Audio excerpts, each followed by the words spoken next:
Écoutez, pour l'instant, on est autour de la table. On a eu hier des discussions intéressantes sur les régimes indemnitaires. Hein. Donc, pour l'instant, les relations sont certes musclées. Enfin, musclées. Il y a de la discussion. Chacun dans son rôle. Il y a de la discussion, mais on peut dire qu'il y a de la discussion. C'est déjà ça. J'essaie de faire le job. Et mon travail, ça consiste à prendre en compte tous les aspects de l'enseignement en Nouvelle-Calédonie. L'enseignement, au cœur de l'enseignement, il y a les élèves. Mais pour que ces élèves soient enseignés et éduqués, il y a des personnels. Mais au cœur de l'enseignement, encore une fois, il y a les élèves. Donc mon souci, c'est de faire en sorte que les élèves puissent avoir une rentrée la plus sereine possible. C'est un moment crucial de l'année, à la fois pour les élèves et pour les parents. Et c'est un moment crucial pour les élèves qui sont en général les moins favorisés, qui sont ceux qui vont dans les internats. Et donc, c'était ma préoccupation. Et de l'autre côté, mon rôle, c'est aussi d'être à l'écoute des personnels. Alors, c'est la raison pour laquelle moi j'ai souhaité, je crois que ça ne s'est jamais fait. Je crois que jamais dans l'enseignement, pour ne parler que de l'enseignement, il y a eu autant de rencontres avec les organisations syndicales en un an. Jamais. Je souhaite continuer ce dialogue avec les syndicats parce que je prétends qu'on n'est pas forcément obligé de recourir au conflit pour trouver des solutions. Est-ce que les gamins vont rentrer tranquillement là cette année? Rien n'est sûr. Non, rien n'est sûr. Moi, je ne peux pas garantir à 100%. On est toujours... les organisations syndicales, ça repose sur les adhérents. Hein. On a des adhérents, on a des sympathisants, on a des gens qui sont sur le terrain. C'est du moment où ce personnel estime avoir été lésé dans ses droits, voilà, le conflit peut naître d'une broutille. Et là, moi je vous dis, je suis un peu inquiet. Actuellement, je ne sais pas comment ça va se répandre dans la fonction publique. C'est les régimes indemnitaires. Alors, moi, je voudrais rebondir sur ce que dit David Meyer. Ce que je prétends, c'est que l'enseignement, c'est fait pour enseigner aux enfants et les éduquer. Et ces enfants, 170 000 aujourd'hui, qui vont prendre la rentrée, c'est la Calédonie de demain. À partir du moment où le transfert a confié aux Calédoniens une grande partie de la responsabilité d'enseignement, aux Calédoniens à se comporter en responsable. Et moi, l'appel que j'ai lancé aux organisations syndicales, ce n'est pas de renoncer à la grève. C'est simplement, dans le temps de l'année qui est court, c'est une semaine la rentrée, 15 jours, dans ce temps de l'année, qu'entre Calédoniens, on puisse avoir la sagesse de sanctuariser cette période qui est particulièrement cruciale pour les enfants de Calédonie. Et les enfants, c'est notre avenir. C'est tout ce que je dis. C'est la raison pour laquelle c'est un véritable marathon. Là. Mais moi, je suis prêt à le faire 1, 2 fois, 10 fois ce marathon. Si, au bout du compte, on préserve la sérénité de l'éducation de nos enfants. On fait pas ça pour le plaisir. J'ai moi-même des enfants qui sont au moyen scolarisés, l'autre il est un peu trop petit. L'ensemble de nos adhérents ont des enfants aussi, ou une grande partie. On n'est pas là pour le plaisir. Je veux dire, si on fait un mouvement de grève, c'est pas pour prendre en otage qui que ce soit ou pour embêter spécifiquement. C'est qu'il y a vraiment un souci. Le moyen d'expression ultime, puisque c'est le droit de grève. Je suis d'accord. Après, sur la période spécifique de la rentrée, c'est jamais le bon moment de faire grève. Après, dans 3 semaines, ou dans 6 semaines, vous allez nous dire oui, mais c'est les premières vacances. Après, non. Je sais comment ça se passe. La rentrée, c'est pas les vacances. Ce que je dis, c'est que on peut exercer le droit de grève à tout moment, juste 15 jours dans l'année. C'est quand même pas extraordinaire, juste 15 jours dans l'année, parce que là, vous avez des enfants, moi aussi j'ai des enfants, c'est pas suffisant pour expliquer que ce moment particulier pour nos enfants, on a 70 000, on peut le compliquer à 15 jours près. Voilà tout ce que je... Là, on était en conflit avec les pompiers, le gouvernement a fait des énormes erreurs, de cela. Nous avons décidé de suspendre notre conflit. On n'est pas des ayatollahs, on n'est pas là pour prendre la population et les coincer dans un coin. Donc on a décidé de reprendre, on a suspendu notre grève et par contre elle reprendra le 22 ou le 23 si on ne peut pas aboutir à un accord satisfaisant. Voilà. Donc on décale, on n'est pas non plus... Par contre quand il y a une urgence, un impératif, comment dire, quelque chose qui est brûlant, on ne peut pas se permettre d'attendre. Parce que si on attend, la situation risque d'être encore pire.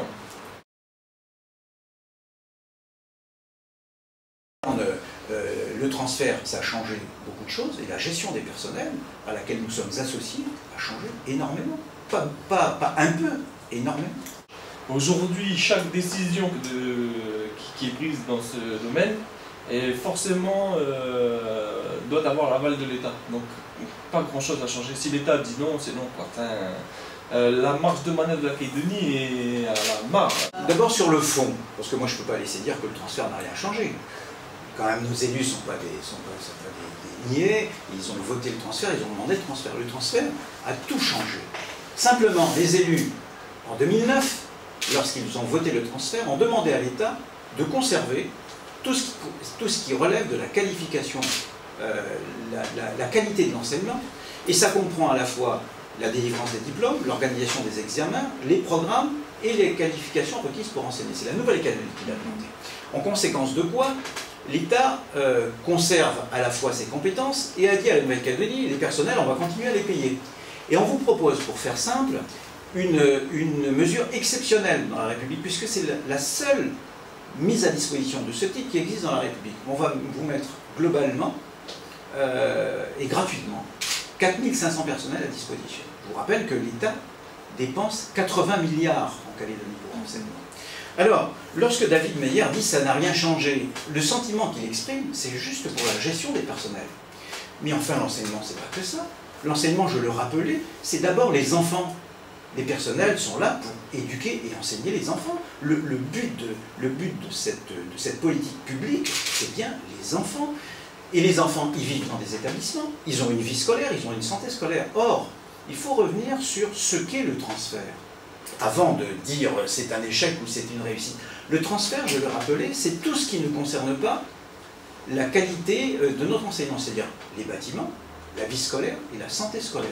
C'est quand même considérable. C'est quand même considérable. Moi, je suis allé l'an dernier à Garnier, je suis allé à Tours et dans d'autres établissements, où on m'a dit, mais ça fait 10 ans qu'on attend qu'on fasse quelque chose pour nous, parce que les équipements ne marchent pas, le système informatique n'est pas au niveau, il y a des bâtiments alimentés qu'il ne faudrait pas. La Calédonie a entrepris tout cela. En matière de santé scolaire, il y a aujourd'hui dans le secondaire enseignement général, une absence de santé scolaire. Or, ce que fait l'équipe du vice-rectorat, eh bien, nous allons modifier les choses.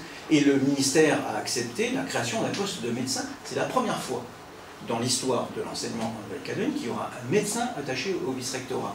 En matière de vie scolaire, on va changer les choses.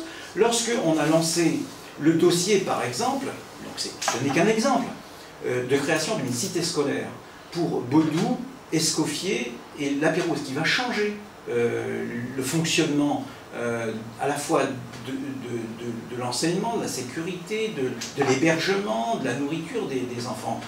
On le fait grâce au transfert, parce qu'on est en charge de cela. Donc, moi je trouve que M. Meyer est dans son rôle lorsqu'il dit c'est pas suffisant en matière de transfert, la gestion des personnels. Effectivement, les personnels relèvent de l'État. C'est quand même 4500 personnes. Financièrement, ils relèvent de l'État. Parce que pour le reste, ils relèvent de la Nouvelle-Calédonie. Je vous rappelle que les chefs d'établissement sont nommés par la Nouvelle-Calédonie, que le directeur et ses collaborateurs sont nommés par la Nouvelle-Calédonie, que la Nouvelle-Calédonie est associée et responsable de toutes les mutations internes, que la Nouvelle-Calédonie est associée aux mutations externes, que désormais les nominations des expatriés pour la Nouvelle-Calédonie se décident non plus à Paris, mais en Nouvelle-Calédonie. Et puis tout à l'heure, on parlait de la création d'un statut des ATE et du futur des ATE, vous voyez bien que c'est la Calédonie qui le fait. Donc je crois que lorsqu'on parle du transfert, il ne faut pas regarder le transfert par un seul bout de la lorgnette, il faut voir globalement le transfert. Le transfert nous a permis d'ouvrir 17 chantiers qui n'avaient jamais été ouverts jusqu'à présent. Bien, regardez le dialogue social. La première fois que j'ai mis les pieds à Garnier, les 2 tiers des machines ne fonctionnaient plus. Et quand j'ai demandé depuis quand, pour certaines machines, on m'a dit depuis 5 ans. Oui, monsieur Briot, exactement. Et vous savez pourquoi? Parce que l'État, il a fait exprès de diminuer les crédits avant le transfert. Bien sûr que si. Non, il suffit de lire les nouvelles tous les jours et de regarder la télévision pour voir que l'État... On a suivi quand même. Vous croyez que la France est prospère aujourd'hui? Non, mais par contre sur le transfert, il en a profité pour faire une économie. Il a commencé par diminuer les postes. Petit à petit, il a mis il a mis des gens non permanents sur les postes. Ensuite, il a non investi dans les établissements parce que tout ça rentrait dans le calcul de la dotation à la sortie. La chance que la Nouvelle-Calédonie a eue, c'est l'incorporation. Si, parce que les élus à ce moment-là ont fait un bon travail, c'est de mettre la création de ces établissements dans le calcul de l'enveloppe de compensation. Et là, ça a permis d'avoir une bouffée d'oxygène. Non, alors, je vais vous indiquer l'avantage du transfert dans la dotation. Le transfert, ça a permis d'ouvrir un certain nombre de dossiers, et d'abord celui de la dépense d'investissement de l'État. C'est grâce au transfert. S'il n'y avait pas eu de transfert, jamais on n'aurait ouvert ce dossier. Jusqu'à présent, l'État consacrait annuellement pour l'ensemble de ces lycées, les ALP, 300 millions CFP par an. L'ensemble. Voilà ce qui explique que Garnier aujourd'hui, le système informatique devait être complètement revu, les équipements revus. Voilà ce qui explique qu'à Tours, il faut refaire, etc. 300 millions par an. Parce qu'ils ont diminué progressivement. À l'occasion du transfert, la loi organique a été modifiée en 2009. Et effectivement, nos parlementaires ont défendu que le calcul de compensation ne soit plus basé sur l'index d'évolution des compensations en métropole, mais sur le BT21 en Nouvelle-Calédonie. Et donc c'est 3 fois plus. Et donc aujourd'hui, effectivement, grâce au transfert, la Nouvelle-Calédonie reçoit pour ses investissements 1 milliard au lieu de 300 millions. Ce qui n'empêche que la Calédonie, sur ses deniers propres, a ouvert également un certain nombre de crédits, à la fois pour le public et également pour le privé, je le rappelle. Et donc c'est grâce au transfert qu'on peut multiplier par 3, 4 ou 5, à la fois les investissements ou les projets d'établissement, puisque là c'est multiplié dans certains cas par 50. Et donc dire que le transfert n'a rien changé, vous voyez bien qu'à l'exercice, même au bout d'un an, il ne faut pas plusieurs années pour se rendre compte de ça. D'ailleurs en matière de dialogue social, M. Meyer, vous voyez bien que ça s'est transformé dès la première année. Sur l'adaptation des programmes au 2.0. Non, c'est faux. Mais c'est complètement faux. Attendez, en début d'année dernière, on nous annonce... À l'UGPE alors. Non. Je discute aussi avec l'UGPE. Au début de l'année dernière, on nous annonce que compte tenu d'un certain nombre de réformes à métropole, il n'y a plus de Calédonie dans l'enseignement du secondaire. Plus de Calédonie dans l'enseignement du secondaire et plus de Calédonie aux épreuves, et notamment aux épreuves du baccalauréat. Le vice-recteur est intervenu, moi je suis allé à Paris rencontrer les responsables du ministère de l'Éducation nationale. Sur un certain nombre d'interventions, le doyen des professeurs d'histoire-géographie s'est saisi du problème et a fait un certain nombre de propositions. Et donc ces propositions ont abouti à modifier la position du ministère de l'Éducation nationale. Et aujourd'hui, contrairement à ce qui existait depuis 10 ans, la Nouvelle-Calédonie est présente dans tous les niveaux et dans toutes les classes de collège et de lycée, avec la possibilité pour les étudiants de se prononcer en examen sur des sujets de Nouvelle-Calédonie, aussi bien au brevet des collèges qu'aux épreuves anticipées du baccalauréat, qu'aux épreuves du baccalauréat.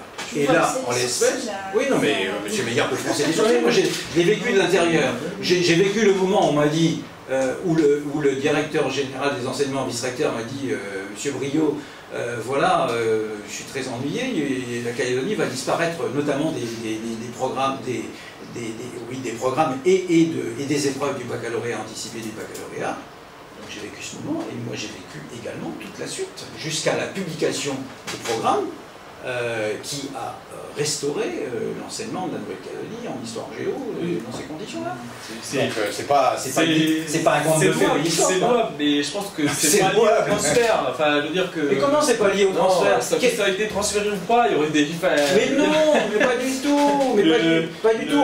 On n'avait pas notre Moi, je parle dans cette affaire. d'adaptation au niveau local. Là, ok, vous parlez de la Nouvelle-Calédonie dans les programmes, mais c'est bien une adaptation au niveau local. C'est bien ça aurait pas changé, transféré ou pas transféré. Mais non, mais vous pensez que rien n'aurait changé quand beaucoup de choses ont changé. C'est votre droit de le penser. Mais je peux vous dire que le poids de la Nouvelle-Calédonie aurait été différent si la Calédonie n'avait pas été compétente dans une grande partie du transfert. Et elle n'était pas compétente en matière de programme. Eh bien, parce qu'elle est compétente dans d'autres sujets qui sont extrêmement importants pour l'éducation, notre voix a été entendue. Mais autrefois, il se passait quoi? On n'avait rien à voir dans le sujet. Rien à voir. En Nouvelle-Calédonie, la précarité n'explique jamais les absences. C'est pas parce qu'on a un contrat à durée déterminée qu'on est absent.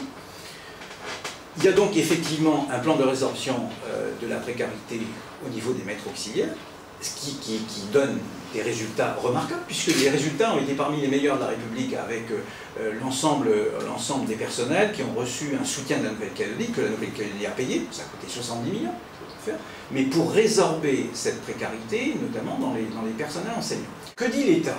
L'État d'abord a envoyé Madame Gilles, inspectrice générale de l'administration, inspectrice de l'éducation nationale, qui aujourd'hui recteur, Madame le recteur à Metz. Que dit Madame Gilles? Madame Gilles dit, sur la base de la mise à disposition globale et gratuite, on pourrait considérer qu'il y a un ajustement à faire, que par rapport à d'autres collectivités, l'ajustement pourrait concerner ces personnels. Mais nous avons constaté également qu'il y a des gains de productivité et d'organisation pour nos personnels. Par exemple, il n'est pas normal de demander des créations de postes s'il s'agit simplement de compenser des absences. Il y a un lycée de Nouméa où il y a 30% d'absence. 30% d'absence. Pour compenser ces absences, lorsqu'on dit à l'État qu'il faut créer des postes, l'État dit attendez, la première des choses c'est peut-être de voir pourquoi. Il y a peut-être des absences qui sont légitimes, de voir pourquoi il y a autant d'absences et d'essayer de les réduire.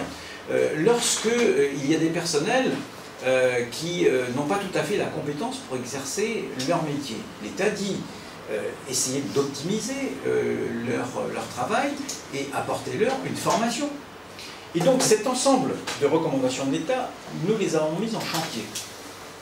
Et nous allons, je pense que ça prendra l'année 2013, et ensuite, avec les organisations syndicales, on va réfléchir au cours de cette année pour voir dans quelle mesure nous pourrions trouver les procédures avec l'État pour à la fois dire à l'État nous en avons fait ce qui est recommandé par le rapport de Madame l'inspectrice générale, mais nous demandons maintenant l'ajustement qui devra être constaté des personnels, et dites-nous dans quelles conditions on peut le faire. Non, ok, j'ai compris le message. Sur c'est ce que j'ai dit hier. Oui, bien sûr, mais sur l'histoire de l'absentéisme, l'absentéisme, c'est lié essentiellement, à notre sens, à un problème d'adéquation justement entre les conditions de travail et la forme du salarié.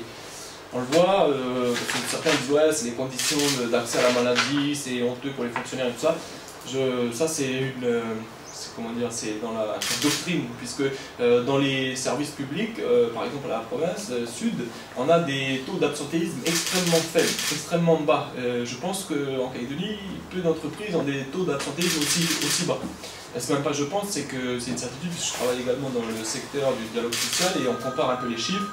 Et donc, c'est pas lié à ça. Donc, pour nous, c'est essentiellement lié aux conditions de travail. Donc, je pense que ce sont des agents qui sont dans des conditions difficiles. Première chose. Deuxième chose, on mélange un petit peu.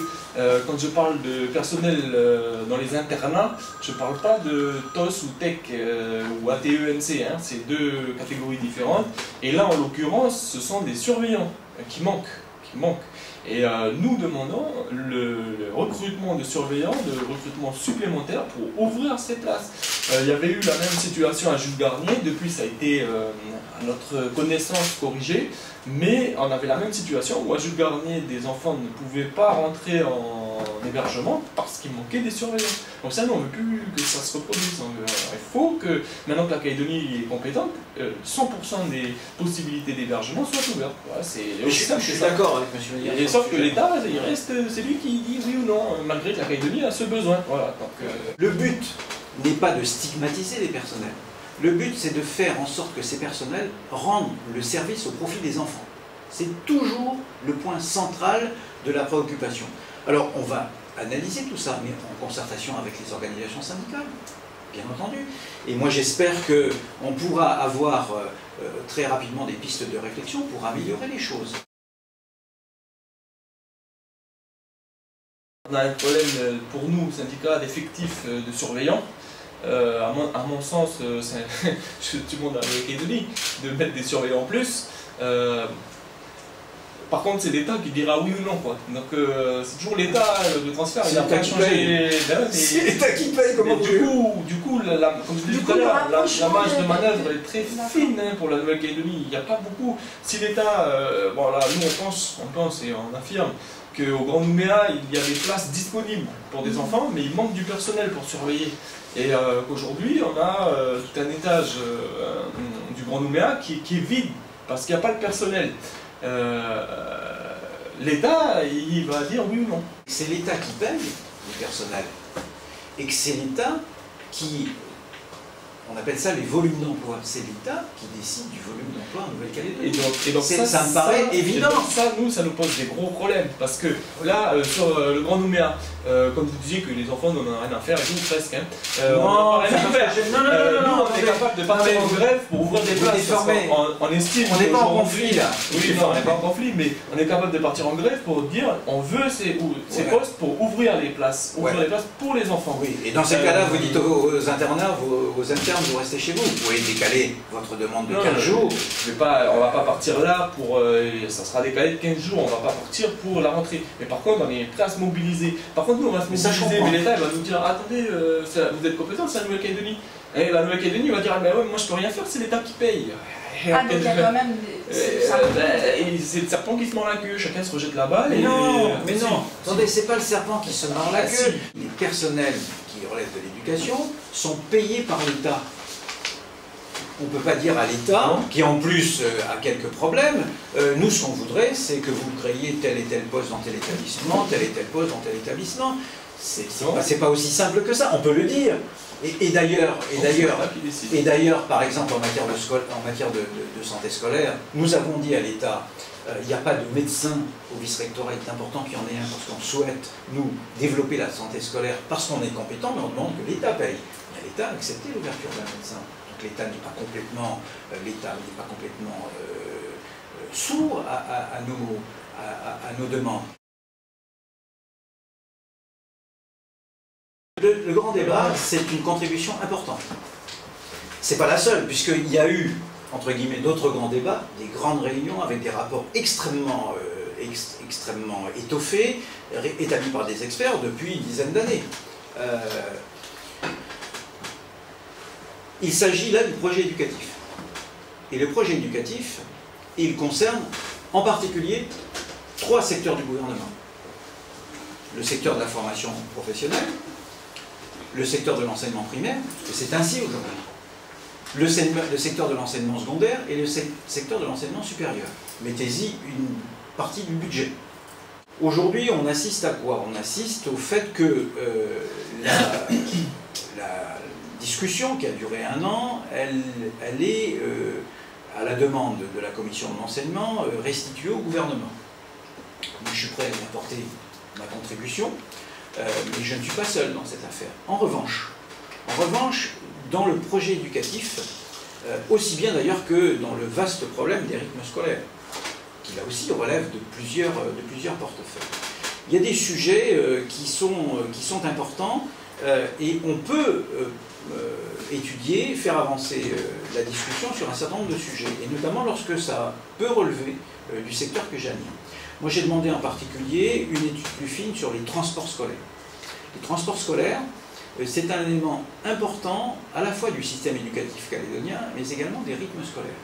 Le transport scolaire, ça conduit des enfants à se lever tôt, à rentrer tard chez eux pour un certain nombre d'enfants. Vous avez commandé là. Oui, mais moi je parlais du grand débat en fait. Qui avait été mis de côté. Quand tu disais que. Non, il n'a pas été mis de côté. Je vous rappelle que le grand débat, il a fait l'objet d'une nouvelle présentation au Congrès l'année dernière, à la demande de la présidente de la commission d'enseignement. Moi j'ai assisté, donc il y a eu à nouveau. Voilà, que le grand débat, qui est un exercice très important, qui vient à la suite d'un certain nombre d'autres contributions, qui sont tout aussi importantes pour l'école calédonienne, devrait aboutir, je ne sais pas quand, à un projet éducatif. Le projet éducatif, il faut tenir compte de la vie de tout le monde. Je rappelle que la contribution du FLNKS, par exemple, propose que les enfants soient scolarisés à partir de 8 ans. qu'on introduise les fêtes coutumières dans le projet éducatif, etc. Donc il faudra bien discuter de tout ça, c'est complexe, ça ne veut pas dire qu'on va aboutir en 3 semaines, c'est ça que je veux dire. Alors le grand débat, oui c'est une contribution, mais la contribution elle ne règle pas tout. Moi je ne sais pas si la totalité, parce que le projet éducatif il va être délibéré par le Congrès, moi je ne sais pas si tous les membres du Congrès sont d'accord pour que le grand débat soit le projet éducatif de la Nouvelle-Calédonie, je ne sais pas, en tous les cas il faudra voir comment les choses évoluent. Et je vais vous dire, aujourd'hui, moi je ne suis pas chargé du projet éducatif au gouvernement.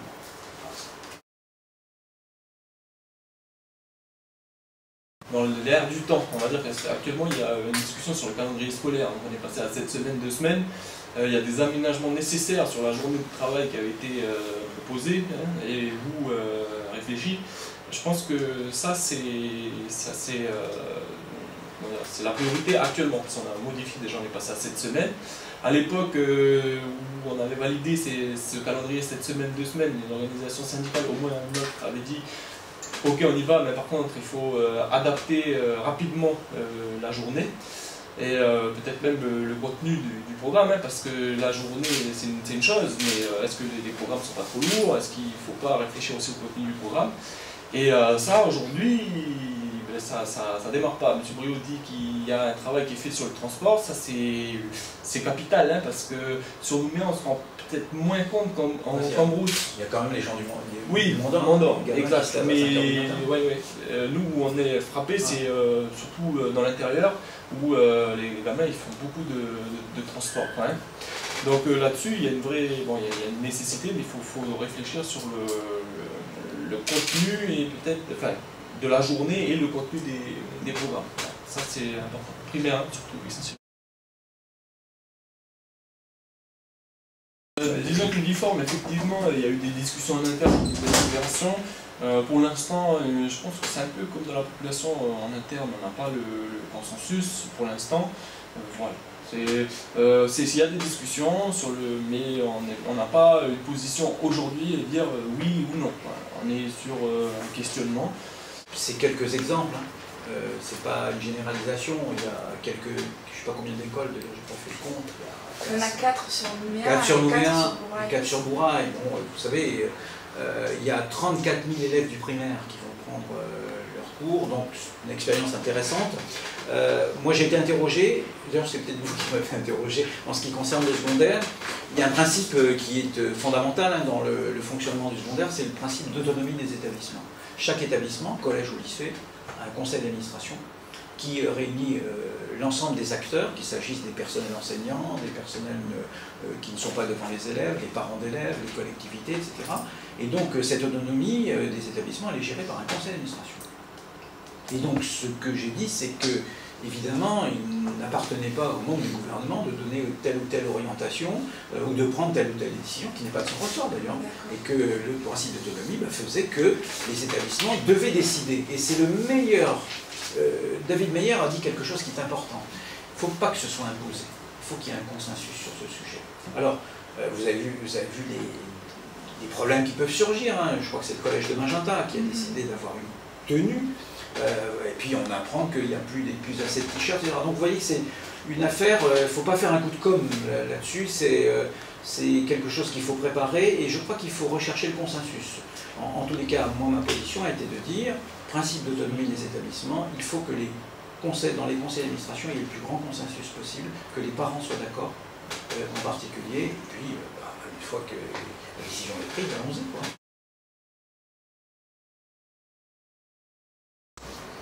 Cette année, moi j'ai demandé que, comme l'année dernière, on rappelle que l'école calédonienne a 2 missions. La mission d'instruire nos enfants et la mission de les éduquer. Et la partie éducative, qui relève en grande partie des parents, échoue un peu également, ou parfois beaucoup, à l'école. Et que cette année, en matière éducative, j'ai demandé qu'il soit mis l'accent sur santé et citoyenneté. En matière de citoyenneté, j'ai confirmé qu'il fallait combattre dans chaque établissement les dérives comportementales qui peuvent être des actes d'incivilité ou de la consommation de cannabis et d'alcool. Combattre, ça ne veut pas dire réprimer. ça veut dire à la fois prévenir et réprimer. Donc il y a un ensemble de dispositifs de prévention qui vont être développés, parce que je souhaite donner une impulsion à cela. Et c'est la raison pour laquelle dans les projets d'établissement, puisque le projet d'établissement concerne la vie scolaire et notamment les absences, les moyens des établissements ont parfois été multipliés par 50. C'est important également de développer le système de punition, de répression. Il n'y a pas de prévention si on n'a pas un système de sanctions. Parmi les dispositifs de sanctions, il y a effectivement cette proposition qui va concerner les absences injustifiées et la suspension possible ou la suppression des allocations familiales. C'est pas nouveau, c'est un texte qui date de 1970. Simplement, il est obsolète, il ne concerne que l'enseignement primaire, et j'ai demandé donc qu'un travail soit fait pour l'actualiser et qu'il concerne l'ensemble de l'enseignement.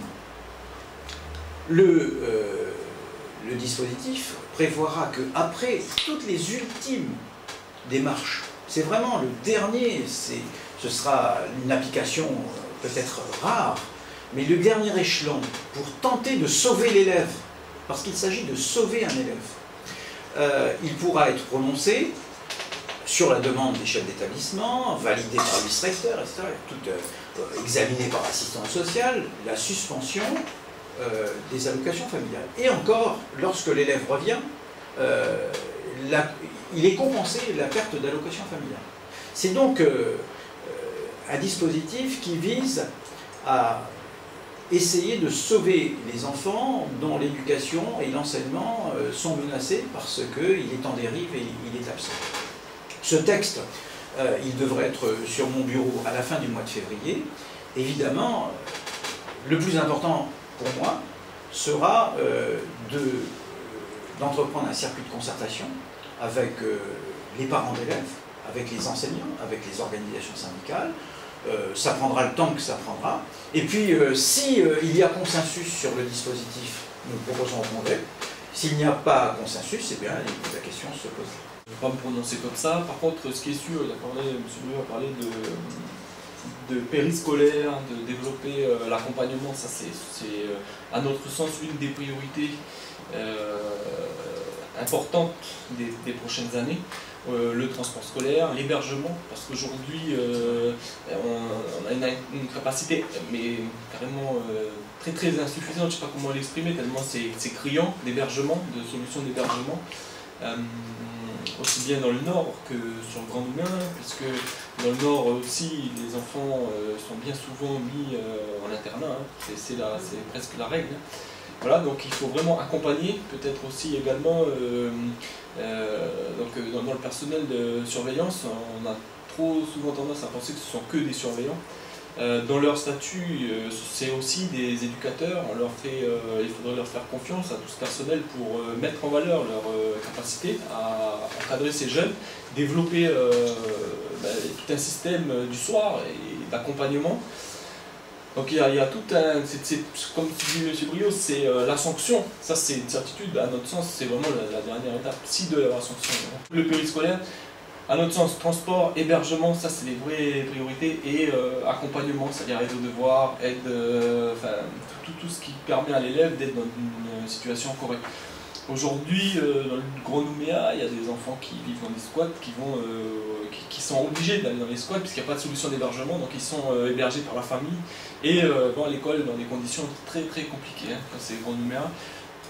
Peut-être moins dans le Nord, mais par contre tout le monde, la case internat du coup, il y a des élèves qui sont laissés sur le bord de la route à cause d'un manque de structure. Ça c'est dommage.